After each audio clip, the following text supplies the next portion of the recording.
میں آپ کے سامنے پیر طریقت رہبر شریعت محبوب العلماء والصلحاء کنز العلماء تاجدار اولیاء آفتاب ولایت حضرت سید محمد شاہ صاحب سید قریشی آپ خود سجا.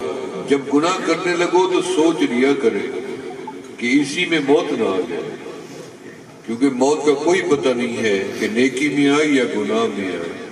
تحشرون کما تموتون وتموتون کما تحیون. قیامت کے دن بندہ اس حال میں اٹھے گا جس حال میں موت آئے گی. موت گناہ میں آ گئی تو قیامت کے دن بندہ گناہ کی حالت میں اٹھے گا. منہ کیا دکھائیں گے رب کو؟ میں نے کہا میرے مولا آنکھ نے گناہ کیا، ایک نہیں کیا، 20 یوں گناہ آنکھ سے ہو گئے.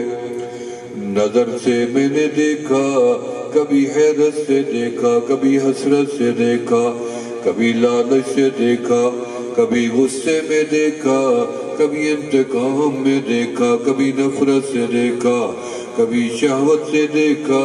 ایک آنکھ نے اتنی گناہ کیے، زبان نے اتنی گناہ کیے، ہاتھ پاؤں نے گناہ کیے. میرے مولا دن میں گناہ ہوئے، راتوں میں گناہ ہوئے، سفر میں گناہ ہوئے، حضر میں بھی گناہ ہوئے. فرمایا کسی بھی انسان کے گناہ زمین و آسمان کے خلاؤں کو پر نہیں کر سکتے، کیونکہ میرے رحمت کی، میرے رب کی رحمت اس سے بھی بڑی ہے. فرمایا اتنی گناہ بھی ہو جائے پھر بھی میرا بندہ کہتے اللہ میں تھک گیا ہوں، میری توبہ ہے. اللہ فرماتے لفظ توبہ کا نکلنے کی دیرے میں رب تیری ساری خطاؤں کو معاف کر دوں گا. اللہ کوئی ایک ذریعہ ہے معافی کا، توبہ کا. فرمایا نہیں، باب توبہ ہے، جنت کا دروازہ کھلا پڑا ہے. امیر توبہ کرے، غریب کرے، گناہگار کرے، نیکوکار کرے، کافر کرے، مسلمان کرے، توبہ کا دروازہ بند نہیں ہوا. ایک دن آئے گا یہ توبہ کا دروازہ بھی بند ہو جائے گا. عجلوا التوبۃ قبل الموت. مرنے سے پہلے توبہ میں جلدی کر لو. ایسا نہ ہو کہ میں توبہ کیے بغیر دنیا سے نکلوں تو قبر میں بھی پریشانی ہوگی، حشر میں بھی پریشانی ہوگی. اللہ میں توبہ نہیں کر سکا، یہ توبہ نہیں کر سکے. اللہ کوئی اور بھی ذریعہ بنایا ہے معافی کا، توبہ کا.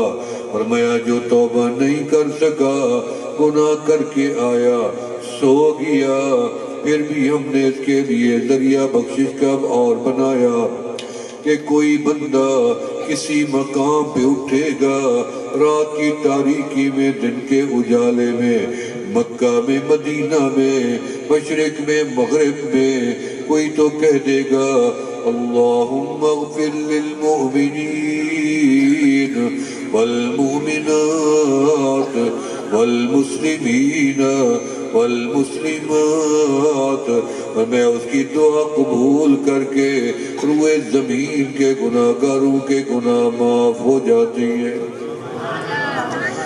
بلکہ جنازہ تو پڑھتے ہو، ہر بندے نے جنازہ پڑھا ہے. ایک جنازہ روئے زمین کے گناہگاروں کی بخشش کا ذریعہ بن جاتا ہے.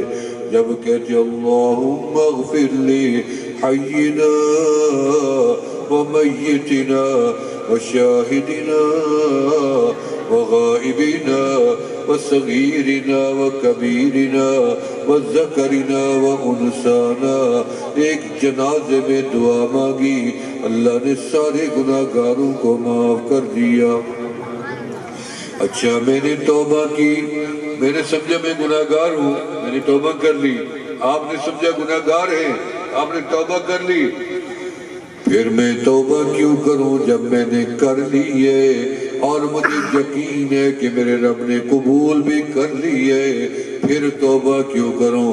ہاں جی پھر بھی توبہ کرنی پڑے گی، کیونکہ توبہ کا تعلق گناہ سے نہیں ہے، توبہ ایک عبادت کا نام ہے. فرمایا اگر توبہ کا تعلق گناہوں سے ہوتا تو رب نے محبوب کو حکم کیوں دیا توبہ کا؟ آمنہ کے لال تو معصوم عن الخطا بھی تھے اور امام المعصومین بھی تھے، لیکن رب نے حکم دیا قل رب اغفر وارحم وانت خیر الراحمین فسبح بحمد ربک واستغفروا انہ کان توابا۔ رب نے تو محبوب کو براہ راست حکم دے دیا ہے۔ پتہ یہ چلا کہ جب میں ایک دفعہ توبہ کرتا ہوں میرے گناہ معاف ہو جاتی ہیں، پھر توبہ کرتا ہوں میرے تو پہلے معاف ہو گئے، پھر توبہ کروں گا اللہ میری ماں کے گناہ معاف کر دے گا، پھر توبہ کروں گا باپ کے گناہ معاف ہو جائیں گے، پھر توبہ کریں گے اولاد کے گناہ معاف ہو جائیں گے، پھر توبہ کریں گے بیوی بچوں کے گناہ معاف ہو جائیں گے، پھر توبہ کریں گے ہمسایوں کے گناہ معاف ہو جائیں گے۔ اور میں تم توبہ کرتے جاؤ میں رب گناہوں کو معاف کرتا جاؤں گا۔ استغفروا ربکم، قرآن پاک نے بتایا کہ تم توبہ تو کرو، رب سے کوئی فرق نہیں پڑتا۔ بیٹی ماں سے کہہ دے ماں غلطی ہو گئی، فرق نہیں پڑتا۔ بابا غلطی ہو گئی بیٹے نے کہہ دیا، کوئی فرق نہیں پڑتا۔ بیوی خامن سے کہہ دے غلطی ہو گئی، فرق کوئی بھی نہیں پڑتا۔ اگر مخلوق اپنے خالق سے کہہ دے کہ میرے مولا میرے سے غلطی ہو گئی، اللہ فرماتے ہیں غلطی ماننا تیرا کام ہے اور معاف کر دینا ہمارا ہی کام ہے۔ فرمائے استغفروا ربکم انہو کان غفارا، تم توبہ تو کرو، پہلا فائدہ کیا ہے؟ رب تمہاری خطاؤں کو معاف کر دیتی ہیں، اور دوسرا فائدہ فرمایا یرسل السماء علیکم مدرارا، آسمانوں سے اللہ رحمتوں کی بارش نازل فرمائیں گے۔ پتہ یہ چلا کہ اگر بندہ توبہ نہ کرے تو بارش نہیں آتی، توبہ کرے تو بارش آتی ہے۔ میں نے پڑھا ہے کتابوں میں کہ موسیٰ علیہ السلام کے پاس قوم چل کے آئی، پیغمبر خدا دعا تو مانگے، کب سے بارش نہیں آئی، مخلوق پیاسی ہے، پرندے پیاسی ہیں، کیڑے مکوڑے پیاسی ہیں، ساری زندگی ساری دنیا ساری کائنات کی حیات تو پانی سے جڑی ہے، پانی نہیں آیا، بارش بھی نہیں ہے۔ دعا تو مانگے اللہ سے، آپ کلیم اللہ ہے، قوم کو لے کے میدان میں چلے گئے، جا کے دعا مانگی اللہ تیری مخلوق کا سوال ہے بارش نازل فرما دے۔ بارش تو نہیں آئی بلکہ گرمی مزید بڑھ گئی۔ بنی اسرائیل قوم موسیٰ علیہ السلام کی تن دیا کہنے لگ گئی، کہنے لگی کلیم اللہ آج سمجھ آ گئی بات کہ آپ کا رب آپ سے ناراض ہو گیا ہے، سمجھ آ گئی بات آپ کا رتبہ بھی کم ہو گیا ہے، آپ نے دعا مانگی ہے، ہم مانگتے الگ بات تھی، آپ نے خود مانگی ہے۔ بارش تو نہیں آئی بلکہ گرمی رب نے بڑھا دی۔ کلیم اللہ چلے گئے، اپنے رب سے ہم کلام ہو گئے۔ آپ بھی رب سے ہم کلام ہو سکتے ہیں، آپ بھی ہو سکتے ہیں۔ میں نے پڑھا ہے مولا علی شیر خدا رضی اللہ تعالیٰ عنہ فرماتی ہیں کہ جب میرا دل کرتا ہے کہ میرا رب میرے سے بات کرے تو میں قرآن پڑھنا شروع کر دیتا ہوں۔ جب میرا دل چاہتا ہے کہ میں اپنے رب سے باتیں کروں تو پھر میں نماز پڑھنا شروع کر دیتا ہوں۔ کلیم اللہ علیہ السلام نے رب سے کلام کیا، اللہ میری قوم کہتی ہے تیرا رب تیرے سے ناراض ہو گیا، اور میں نہیں میرا کریم، ہم کب ناراض ہو سکتی ہیں؟ آپ تو ہمارے رسول بھی ہو، پیغمبر بھی ہو، کلیم اللہ بھی ہو، صاحب تورات بھی ہو، صاحب شریعت اور صاحب معجزات و کمالات بھی ہو۔ اللہ پھر بارش کیوں نہیں آئی؟ زمین تانبے کی گرمی کیوں ہو گئی؟ اور میں یہاں میرا کریم جو بندے آپ جمع کر کے لے آئے ہو، ان میں ایک بندہ ہے جو مسلسل 40 سال سے میری نافرمانی کرتا ہے، نہ ڈرتا ہے، نہ گھبراتا ہے، نہ غم زدہ آتا ہے، نہ توبہ کرتا ہے۔ اس بندے کو نکال دو، میں رب ابھی بارش نازل کر دوں گا۔ کریم اللہ چل کے آ گئے، میں رب سے پوچھ آیا ہوں، میرا رب مجھ سے ناراض نہیں ہے۔ رب نے خود بتا دیا ہے کہ ایک بندہ تم میں بیٹھا ہے، وہ بندہ مسلسل 40 سال سے گناہ کرتا ہے، توبہ نہیں کرتا، شرمندہ بھی نہیں ہوتا۔ وہ نکل جائے تو میرا رب ابھی بارش نازل فرما دیں گے۔ جو بندہ بیٹھا تھا اس کے دل میں آ گیا، سوچنے لگا میں ہی وہ بد نصیب ہوں جو 40 سال سے رب کو ناراض کر رہا ہوں، دیکھتا ہوں شاید کوئی اور بندہ ہو جائے۔ انتظار کیا، کوئی نہیں اٹھا، سمجھ گیا کہ میں ہی وہ بد نصیب ہوں، اگر میں کھڑا ہوتا ہوں قوم مجھے تانے دے گی، کوئی مارے گا، کوئی گالی دے گا، برا کہے گا۔ اگر میں نہیں اٹھتا ہو سکتا ہے میرا رب نام بھی بتا دے، کیا کروں، مصیبت آ گئی۔ اس نے سوچا کہ ادھر بھی خطرہ، ادھر بھی خطرہ ہے۔ اس نے جلدی سے اپنا سر اپنے گھٹنے میں دے دیا، گردن جھکا دی، رونے لگ گیا، رب سے معافی مانگنے لگ گیا، میرے مولا اب کی ذلت سے بچا لے، شرمندگی سے بچا لے، میں وعدہ کرتا ہوں کبھی اب نافرمانی نہیں کروں گا۔ ابھی سر اس کا گھٹنے سے نکلا ہی نہیں ہے کہ رحمت کی بارش آغاز ہو گیا۔ موسیٰ علیہ السلام نے پوچھا اللہ ابھی تو بندہ کوئی نہیں اٹھا، بارش کیسے آ گئی ہے؟ فرمایا جس بندے کی وجہ سے ہم ناراض تھے اسی بندے کی وجہ سے ہم نے بارش بھیجی ہے، اللہ اس کا نام تو بتائیں۔ فرمایا جب ہم اس سے ناراض تھے تب نام نہیں بتایا، جب ہم راضی ہو گئے اب تو وہ ہمارا دوست بن گیا، اب کیوں نام بتائیں۔ دیکھیں آدم علیہ السلام سے خطا ہوئی، جنت کے اندر خطا میں اور گناہ میں بڑا فرق ہے، یاد رکھنا۔ انبیاء سے گناہ نہیں ہوتے، اور علماء سے یہ علماء محفوظ عن الخطا ہوتے ہیں، انبیاء معصوم عن الخطا ہوتے ہیں، یاد رکھنا۔ اللہ ان کو گناہوں سے بچائے رکھتا ہے۔ لیکن آدم علیہ السلام سے بھول ہو گئی جنت کے اندر، رب نے معاف نہیں کیا، جنت سے زمین پہ اتار دیا، رب نے پردہ بھی نہیں ڈالا، بندے کو پتا چل گیا مجھے بھی پتا ہے تجھے بھی پتا ہے، لیکن تیرے اللہ نے کرم کیا، اس امت کے اوپر رحم کا دروازہ کھولا، جتنی بھی گناہ کر لو رب ستاری فرماتے جاتے ہیں، توبہ کر لو معاف کرتے جاتے ہیں۔ آدم علیہ السلام زمین پہ آئے 200 سال روتے رہے، 200 سال اتنی روئے، علماء نے لکھا ہے کہ آنسو اگر جمع کرو آدم علیہ السلام کے تو دریا بہہ جائیں بن کے، بلکہ ساری اولاد آدم کے آنسو جمع کرو پھر بھی میرے بابا آدم علیہ السلام کے آنسو بڑھ جائیں گے۔ اتنی روئے ہیں، 200 سال رونے کے بعد رب سے کیا کہہ رہے مولا آپ کو میرے اوپر رحم نہیں آتا، مجھے 200 سال ہو گئے روتے ہوئے۔ اور رب نے فرمایا میرا آدم میں دیکھ رہا ہوں آپ کا رونا، میرے اللہ تو سمیع ہے، اللہ تو بصیر ہے، اللہ تو کیڑوں کو دیکھ رہا تھا۔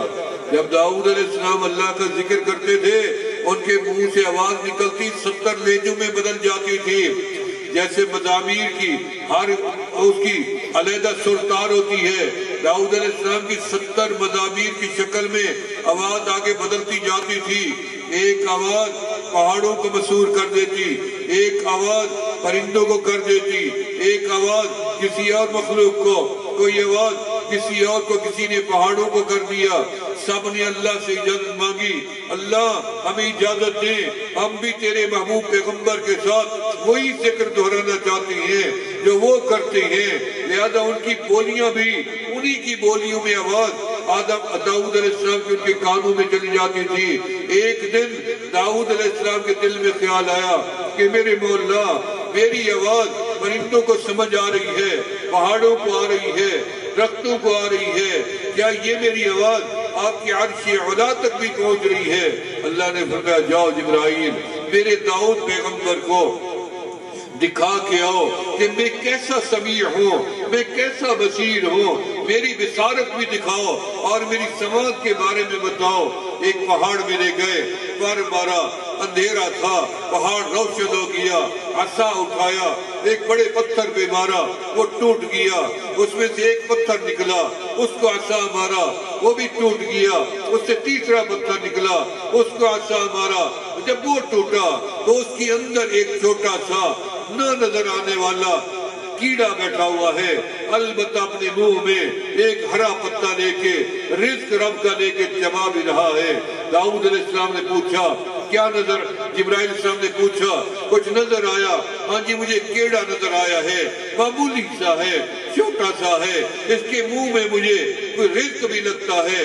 داؤد علیہ السلام نے فرمایا کان ذرا قریب کریں، یہ کچھ بول بھی رہا ہے۔ داؤد علیہ السلام نے اپنا کان قریب کیا، رب نے آواز کیڑے کی سنوا دی، اور کیڑا کہہ رہے سبحان الذی یرا مکانی۔ اللہ کیا کہہ رہے کیڑا؟ پاک ہے وہ ذات جو میرے مقام کو دیکھ رہی ہے۔ کیڑا ضرور ہوں، چھوٹا ضرور ہوں، پتھر کے بیچ میں پتھر، اس کے اوپر پتھر، اس کے اوپر پہاڑ، اس جگہ پہ جب مجھے اللہ نے حیات دی ہے تو مجھے یہی دیکھ بھی رہا ہے۔ سبحان الذی یرا مکانی ویسمع کلامی، میں جو بولتا ہوں میرا رب سن بھی رہا ہے۔ وَيَذْكُرُنِي وَلَا يَنْسَانِي، مجھے یاد رکھتا ہے میرا مولا، مجھے بھلاتا بھی نہیں ہے۔ وہ ایسا سمیع بھی ہے اور ایسا بصیر بھی ہے۔ فرمایا سب کی سنتا ہے، سب کا داتا ہے۔ فرمایا توبہ کرنا تیرا کام ہے اور معاف کرنا میرے مولا کا کام ہے۔ مدینہ طیبہ میں، اللہ آپ کو مدینہ دکھائے، آمین کہہ دیں۔ ابھی میں کچھ دن پہلے مدینہ منورہ میں تھا، باب فاض سے میری کوشش ہوتی اندر جانے کی، 22 نمبر جو گیٹ ہے یہاں پہ میرے مرشد کا گھر تھا۔ میرے مرشد کون تھے؟ شیخ العرب والعجم حضرت مولانا عبدالغفور العباسی المدنی نور اللہ مرقدہ۔ ایسے لگتا تھا جیسے فرشتہ آسمان سے اتر آئے۔ دارالعلوم امینیہ کے شیخ الحدیث تھے دہلی، مفتی کفایت اللہ دہلوی رحمۃ اللہ علیہ، انہی کی وجہ سے میرے شیخ حضرت علی قریشی رحمۃ اللہ علیہ سے بیعت ہوئے اور ان سے مجاز ہوئے، اور 3 مہینے تک مسکین پور کی مٹی پہ سوتے رہی۔ حضرت کی قبر پہ جو کتبہ لگا ہوا ہے مفتی صاحب سر پہ رکھ کے لے آئے اور حضرت کی قبر پہ لگا کے، آج بھی لگا ہوا دے دیجیے۔ میں باب فہد 22 نمبر گیٹ سے اندر داخل ہوا، مجھے بتایا گیا بار آندھی آ گئی ہے، طوفان آ گیا ہے۔ میں خوش ہو گیا، شکر ہے آج مجھے ایک اور سنت کا موقع رب نے دے دیا۔ میں باہر چلا گیا اور مٹی کی طرف، آندھی کی طرف میں نے منہ کر لیا، آنکھیں کھولے رکھی، منہ کھولے رکھا، اور میں نے مٹی کو ہاتھوں میں لیا، سینے پہ لگایا، کیونکہ مجھے اپنی ماں عائشہ صدیقہ رضی اللہ تعالیٰ عنہ کا فرمان یاد آ گیا کہ ایک مرتبہ میرے آقا میرے حجرے میں موجود تھے۔ تمہیں کیا پتہ ہے اس حجرے کا؟ جس حجرے کو میرے رب نے جنت سے بھی اعلیٰ مقام دے رکھا ہے۔ یہ جنت سے بھی اعلیٰ درجہ رکھتا ہے یہ حجرہ، یہ یقین کرنا۔ علماء سے پوچھیں، ہمارا عقیدہ ہے اور ایمان ہے، میری مٹی عام زمین کی مٹی ہے، تیری مٹی اسی عام زمین کی مٹی ہے، آمنہ کے لال کے بدن عطر و انور کی مٹی رب نے جنت سے اٹھائی ہے۔ اسی لیے آپ کی جسم میں خوشبو تھی۔ جب آپ کی مٹی اماں آمنہ کے پیٹ تک پہنچی، اماں آمنہ کے بدن سے خوشبو آنے لگ گئی۔ جب آپ پیدا ہوئے تو پورا مکہ مہک اٹھا تھا، معطر و معمبر ہو گیا تھا۔ جو میرے آقا کو ہاتھ ملاتا تھا کئی دن تک اس کے ہاتھ سے خوشبو نہیں جاتی تھی، بلکہ جو پسینہ آتا تھا وہ مشک عنبر سے بھی زیادہ خوشبو لے کے آتا تھا۔ میں اس مٹی کی طرف چل پڑا کہ دیکھوں یہ مٹی رب نے کون سی جنت سے اٹھائی ہے۔ لیکن چلتے چلتے جب میں مدینے گیا مجھے وہ جگہ بھی مل گئی جہاں میرے آقا مدفون ہے۔ منہا خلقناکم فیہا نعیدکم، جہاں سے اٹھائے جاؤ گے، جہاں سے آپ کی مٹی اٹھا کے تمہیں پیدا کیا گیا وہیں پہ تم لوٹائے جاؤ گے، پھر وہیں سے قیامت کے دن اٹھائے جاؤ گے۔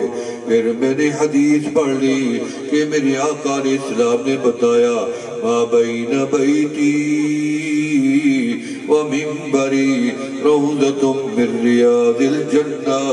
جب آمنہ کے لال نے فرما دیا کہ یہ جنت ہے تو جنت ہو گئی نہ ہو گئی؟ علماء نے لکھا ہے کہ یہ پورا قطعہ ریاض الجنت کا ومائے قبر اطہر ومائے منبر دروازہ بند کرنے مٹی ہے، دھول ہے۔ فرمایا عائشہ تجھے پتہ نہیں ہے غبار المدینہ شفاء، مدینے کی گرد و غبار میں میرے رب نے شفا رکھی ہے۔ پھر میں نے دیکھا غبار میں شفا ہے، ہوا میں شفا ہے، مدینے کی غذا میں شفا ہے اور مدینے کی فضا میں بھی شفا ہے۔ اللہ تمہیں مدینہ دکھائے۔ ہم کیا کریں، ہمارے سینے میں اللہ نے وہ محبت ڈال رکھی ہے مدینے کی، ہم سینہ کھول کے تمہیں دکھا نہیں سکتے۔ ہماری ایک آنکھ مکہ ہے تو دوسری آنکھ مدینہ ہے، ہماری ایک آنکھ میں کعبہ ہے تو دوسری آنکھ ہماری گنبد خضرا ہے۔ ہم کیا کریں، ایک آنکھ بند نہیں ہوتی، بند کریں گے تو نظر میں کمی آ جائے گی۔ کعبہ بھی عظمت والی جگہ، مدینہ بھی عظمت والی جگہ، لیکن میرے آقا کا ارشاد سنے۔ میرے آقا علیہ السلام نے فرمایا اللہ مکہ کی محبت بھی آپ نے دلوں میں ڈالی ہے، اب مدینے کی محبت بھی آپ دلوں میں ڈال دیں۔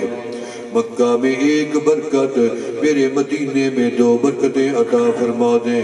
آپ نے فرمایا میری امت کے لوگوں کوشش کرنا میرے مدینے میں جینا، میرے مدینے میں مرنا، قیامت کے دن میں محمد تمہیں جنت میں ساتھ لے کے جاؤں گا۔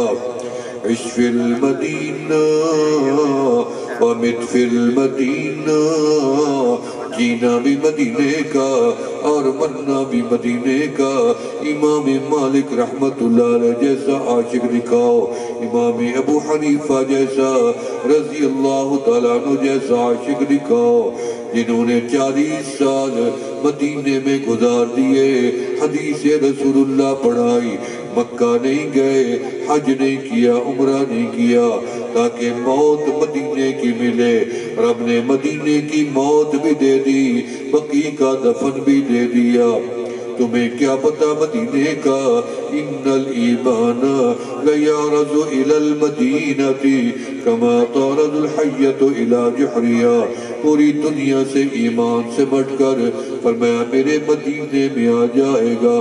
پتہ چلا عظمت والا شہر مدینہ ہے، برکت والا شہر مدینہ ہے، امن والا شہر مدینہ ہے اور شان والا شہر مدینہ ہے۔ اور مدینہ کیا ہے، جس کی اندر جا کے دیکھو بہار ہی بہار ہے۔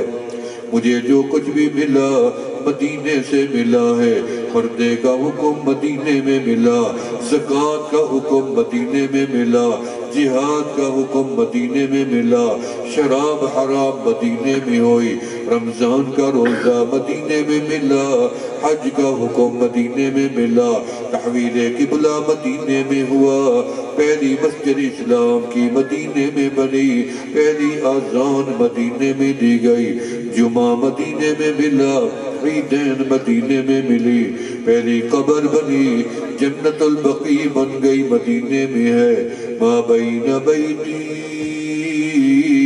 ومنبری روضۃ من ریاض الجنہ، 2 رکعت نماز نفل پڑھ کے بندہ نکلتا بعد میں ہے، گناہوں سے پاک پہلے ہو جاتا ہے۔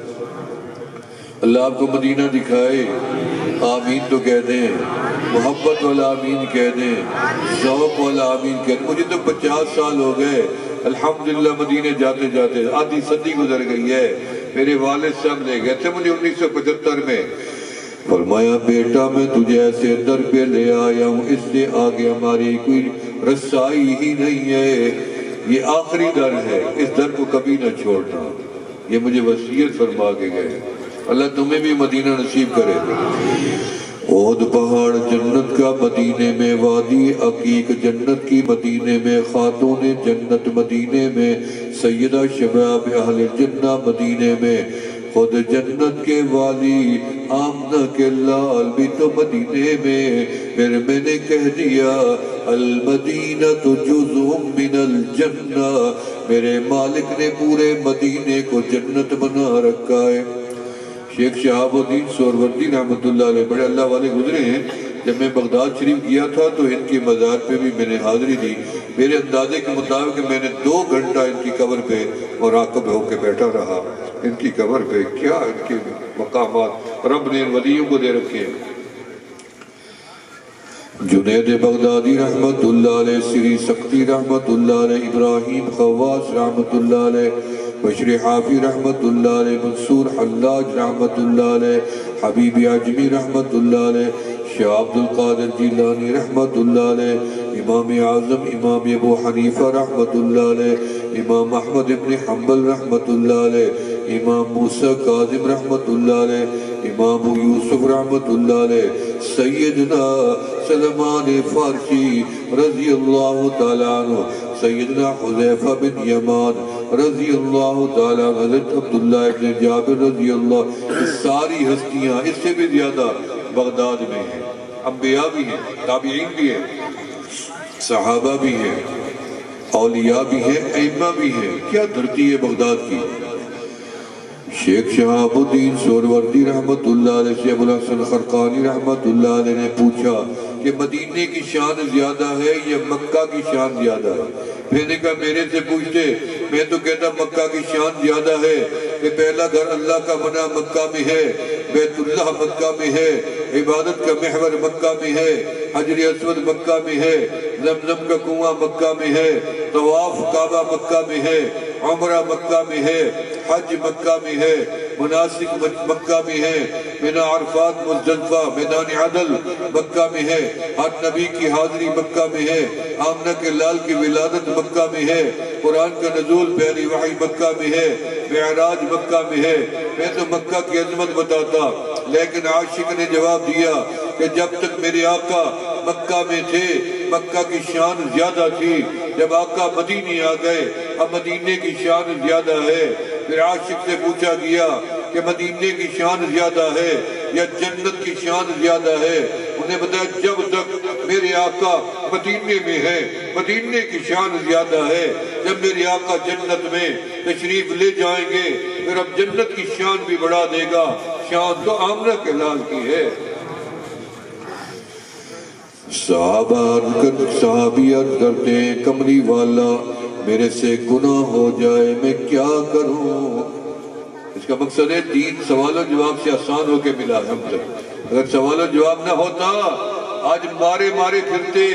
مولانا صاحب اس مسئلے کا حل تو بتاؤ، شکر ادا کرو، ہر چیز کا سوال دین کو سہل کیا، آسان کیا۔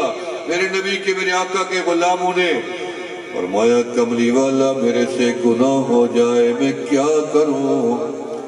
پہلی امتیں تھی نا وہ گناہ کرتی تھی تو ان کا گناہ چھپتا نہیں تھا۔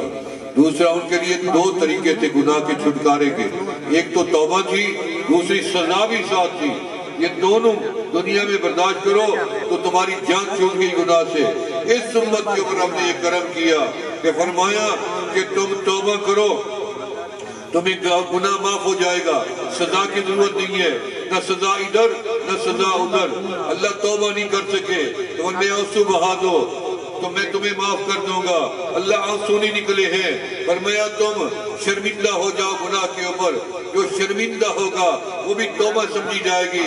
اگر گناہ کے بعد کوئی نیکی کر لو گے تو وہ نیکی ایسی ہوگی کہ اس کے بدلے میں رب تمہارے گناہوں کو معاف کر دے گا. پھر باپ بیٹے کے لیے توبہ کرے اللہ اس کو معاف کر دے. اور اولاد ماں باپ کے لیے کہ رب اغفر لی ولوالدی وللمؤمنین یوم یقوم الحساب تو والدین کے گناہ معاف کر دوں گا. اس لیے بخشش کا دروازہ رب نے وسیع پیمانے میں کھول رکھا ہے. پھر بھی بندہ رب سے دروازہ کھلا ہو اور معافی نہ مانگے پھر بھی انسان اکڑ میں رہے. اللہ کی پکڑ بڑی سخت ہے. اس لیے کرو تب بھی ڈرو نہ کرو تب بھی ڈرو. خیال کرنا میرے حضرت خواجہ فضل علی قریشی رضی اللہ عنہ نے فرمایا کہ تم سانپ بچھو سے ڈرتے ہو تاکہ کاٹ نہ لے اور زہر کا اثر ہمیں موت کی طرف نہ لے جائے. اس زہر کا اثر تو موت تک رہتا ہے. گناہوں سے نہیں ڈرتے ہو. گناہ کا اثر جو ہے قبر تک چلا جاتا ہے حشر تک چلا جاتا ہے. اس لیے سانپ چاہے چھوٹا ہو یا بڑا تاثیر میں زہر میں برابر ہوتا ہے. گناہ چھوٹا ہو یا بڑا تاثیر میں وہی ایک جیسا ہوتا ہے. اگر کوئی بندہ تمہارے سامنے 100 بسکٹ لا کے رکھ دے اور اتنی سی بات کر دے کہ ان 100 میں سے 99 بسکٹ بڑے عمدہ ہیں بڑے لذیذ ہیں مرضی سے جب چاہے کھا لو لیکن ان میں ایک بسکٹ ایسا ہے جس کے اندر کسی طرح سے زہر چلا گیا ہے وہ ہمیں پتہ نہیں ہے. اس 100 کی تعداد میں شامل ہے بس اس کو جدا کر لینا باقی 99 کھا لینا. عقل مند بندہ باشعور وہ کہے گا نہیں میں جس کو ہاتھ لگاؤں وہی نہ نکل آئے میں مر نہ جاؤں. اسی لیے کسی گناہ کو بھی ایسا چھوٹا سمجھ کے نہ کر بیٹھنا. ہو سکتا ہے رب اسی سے ناراض ہو جائے اور کسی نیکی کو چھوٹا سمجھ کے نہ چھوڑ دینا. ہو سکتا ہے رب اسی سے راضی ہو جائے. وہ نقطہ گیر بھی ہے وہ نقطہ نواز بھی ہے. میرا رب پکڑنے پہ آئے تو نقطے پہ پکڑ لے اور معاف کرنے پہ آئے تو میرا رب نقطے پہ معاف کر دیتا ہے. وہ نقطہ گیر بھی ہے. علامہ اقبال رحمت اللہ علیہ کو کسی نے خواب میں دیکھا. علامہ جی کیا بنی؟ انہوں نے کہا جی میرے رب نے ایک شعر قبول کر لیا اللہ نے آج کے سامنے نور کے ممبر پہ بٹھا رکھا ہے. علامہ جی بتائیں گے وہ کون سا شعر تھا جو میرے مولا کو پسند آیا. فرمایا کہ محمد سے وفا تم نے تو ہم تیرے ہیں یہ جہاں چیز ہے کیا لوح و قلم تیرے ہیں. شیخ سعدی کا قصیدہ پسند نہیں آیا؟ ہر مولوی جب تک قصیدہ نہ پڑھے اس کی بات کا آغاز ہی نہیں ہوتا. جب شیخ سعدی کو میرے آقا کا دیدار ہوا فرمایا سعدی وہ قصیدہ تو پڑھو تو نے میری مدحت میں لکھا ہے. فرمایا بلغ العلا بکمالہ کشف الدجا بجمالہ حسنت جمیع خصالہ. چپ ہو گئے. میری آنکھا نے فرمایا سعدی آگے بھی پڑھتے جاؤ کملی والا آگے بنا ہی نہیں ہے 3 مصرے بنے یہی گنگناتا رہتا ہوں. فرمایا سعدی پھر چوتھا مصرع ہم ہی اپنی زبان مبارک سے جوڑ دیتی ہے. فرمایا کہا کرو صلو علیہ وآلہ. پسند جو آ گیا آج وہ سنا بھی گیا سنا بھی جا رہا ہے اور بولا بھی جا رہا ہے. وہ نقطہ گیر بھی ہے وہ نقطہ نواز بھی ہے. امام غزالی رحمت اللہ علیہ کو کسی نے خواب میں دیکھا. امام جی کیا بنی؟ فرمایا ایک چھوٹی نیکی میرے کام آ گئی. جب میں قلم دوات میں ڈال کے بیٹھا لکھنے کے لیے مکھی اٹھتی آئی قلم کو چمٹ گئی. میرے من میں آیا بھوکی ہوگی پیاسی ہوگی. میں نے ہاتھ کو روک لیا اس کا پیٹ بھر گیا اڑ کے چلی گئی. میرے رب کی آواز آئی غزالی تو نے دنیا میں میری ادنا مخلوق کا خیال کیا رحم کیا. آج رب میں تیرے اوپر رحم کرتا ہوں تجھے معاف کرتا ہوں. اس لیے جنت جو ہے عبادتوں سے نیکیوں سے نہیں ملے گی، یاد رکھنا۔ یہ تو حکم ہے رب کا ہم نے بجا لانا ہے۔ جنت اللہ کے فضل و کرم سے ملے گی، یاد رکھنا۔ اللہ سے فضل مانگا کرو، عدل نہ مانگا کرو۔ عدل کرے تو تھر تھر کمبن اچیاں شانہ والے ہو، تے فضل کرے تے بخشے جاون میں جے منہ کالے ہوں۔ صحابی رسول نے کی کمری والا میرے سے گناہ ہو جائے تو میں کیا کروں؟ فرمایا توبہ کرنا اللہ معاف کر دیں گے، پھر ہو جائے۔ فرمایا پھر توبہ کرنا اللہ معاف کر دیں گے، پھر ہو جائے۔ بس میرا صحابی بندہ توبہ کرنا چھوڑ جائے گا، میرا رب معاف کرنا نہیں چھوڑے گا۔ یہ ہاتھ ہے نا بایاں، استنجا کرتے ہو نہیں کرتے ہو؟ امیر غریب سب استنجا کرتے ہیں، ہاتھ کتنی دفعہ گندا ہو جاتا ہے، لیکن جب دھو لیتے ہو پاک و صاف ہو جاتا ہے۔ انسان جب گناہ کرتا ہے گندا غلیظ اور پلید ہو جاتا ہے، نجس ہو جاتا ہے، بلکہ ملائکہ بھی منہ موڑ کے ٹھہر جاتے ہیں گناہ کی وجہ سے۔ کوئی گناہ ایسے ہیں کہ 40 دن تک توبہ ہی قبول نہیں ہوتی، اس میں بندہ مر گیا تو بے ایمان مر گیا۔ اس لیے گناہوں سے بچا کرو، یہ نہ سوچا کرو معمولی، کوئی گناہ معمولی نہیں ہے، گناہ گناہ ہی ہے بس۔ ہاتھ سے استنجا کرتے ہو، جب دھو لیتے ہو پاک و صاف ہو جاتا ہے۔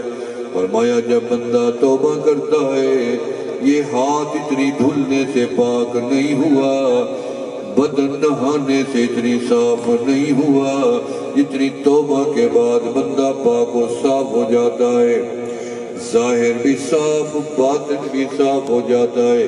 کیسے؟ اور میرے آقا کا فرمان ہے التائب من الذنب کمن لا ذنب له۔ میں تو ہر وقت میں ڈرائیوڈ میں نظر آتا ہوں، میں تو ہر وقت میں مصلی پہ نظر آتا ہوں، وہ قیامت کے دن پتہ چلے گا۔ زاہد نگاہ کم سے کسی رند کو نہ دیکھ، شاید کہ اس ذات کو تو ہے کہ وہ پسند۔ غازی علم الدین کسی مسجد کا استاد تھا، آپ نے نام نہیں سنا وہ غازی علم الدین کا؟ ابھی کچھ دن پہلے ان کی شہادت کا دن تھا۔ غازی علم الدین کسی مسجد کا امام نہیں تھا، مفتی نہیں تھا، قاضی نہیں تھا، پیر نہیں تھا، سید نہیں تھا۔ کیا اس زمانے میں پیر نہیں تھے؟ کیا پیروں کو نذرانے نہیں مل رہے تھے؟ کیا نبی علیہ السلام کے نام پہ وہ نہیں پڑھ رہے تھے؟ لنگر محمدی وہ نہیں کھا رہے تھے؟ سب چیز موجود تھی، لیکن قرآن جو نکل آیا غازی علم الدین کے نام، سارے عاشق ایک طرف، اکیلا غازی علم الدین ایک طرف۔ محمد علی جناح صاحب قائد اعظم صاحب جیل میاں والی میں وہ کوٹھڑی بھی دیکھ آیا ہوں جس کے اندر غازی علم الدین رہ گیا۔ میں گیا تھا اس کو دیکھ، مجھے پتا چلا تھا کہ غازی علم الدین کو محمد علی جناح صاحب نے جا کے مشورہ دیا کل تیری پیشی لگی ہے، میں بڑی تعلیم لے کے آیا ہوں، انگلینڈ سے پڑھ کے آیا ہوں، انگلستان سے بڑی ڈگری لے کے آیا ہوں، کل پیشی کے دوران تو انکار کر دینا کہ میں نے راج پال کو قتل نہیں کیا، میں اتنی تعلیم لے کے آیا ہوں، میں اگلی رات تیری اس کوٹھڑی میں نہیں آنے دوں گا۔ علم الدین نے کیا جواب دیا؟ جناب صاحب جس کوٹھڑی سے مجھے آپ نکالنے آئے ہیں کوئی رات ایسی نہیں ہے مجھے محبوب کا دیدار نہ ہوتا ہو۔ اللہ آپ کو دیدار نصیب کرے، آمین کہہ دیں۔ اللہ مجھے بھی نصیب کرے، آمین کہہ دیں۔ اللہ ہم نے آنکھوں سے نہیں دیکھا ہے لیکن دل تو تڑپتا ہے، کبھی ایسی نیند ہی آ جائے جس میں تیرے محبوب کا دیدار ہو جائے۔ دیدار ہوگا من رآنی فی المنام رأى الحق، ابھی یوں سمجھے ہم نے بیداری میں نبی اسلام کا دیدار کر لیا، اور جس نے کر لیا وہ جنت میں بھی ساتھ جائے گا۔ اللہ دیدار نصیب کرے ایمان کی حالت میں، آمین کہہ دیں۔ فرمایا توبہ کرو، توبہ کے بعد اللہ گناہ معاف کر دیتے ہیں۔ دوسرا فائدہ کیا ہے؟ استغفروا ربکم انہو کان غفارا، تم توبہ تو کرو اللہ گناہ معاف کر دیں گے۔ یرسل السماء علیکم مدرارا، آسمانوں سے رحمتوں کی بارش نازل فرما دیں گے۔ وَيُمْدِدُكُمْ بِأَمْوَالٍ خام خواہ پریشان پھر رہے ہو، میرے رزق کی تنگی ہے جی، میرے دشمنوں نے میرا رزق باندھ دیا ہے جی، یہ کس چکر میں پھر رہے ہو؟ رزق باندھ دیا، رزق کا ذمہ میں وَمَا مِن دَابَّةٍ فِي الْأَرْضِ إِلَّا عَلَى اللَّهِ رِزْقُهَا۔ رب فرماتے ہیں رزق ہماری ذمہ داری ہے، کوئی کسی کا رزق نہیں باندھ سکتا۔ یہ نظام قدرت ہے، اللہ سے غافل ہوتے ہو پھر یہ مصیبتوں کا دروازہ کھلتا ہے۔ آؤ اور رب کی طرف آ جاؤ، رجوع کرو اور توبہ کا دروازہ کھلا پڑے، توبہ کرو۔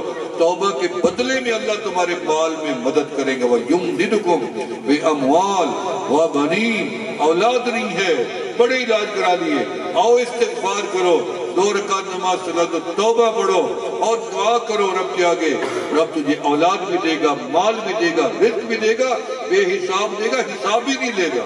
وَيَرْزُقُ مِنْ حَيْثُ لَا يَحْتَسِبُ، ایسا رزق دے گا رب کبھی حساب بھی نہیں دے گا اس کا۔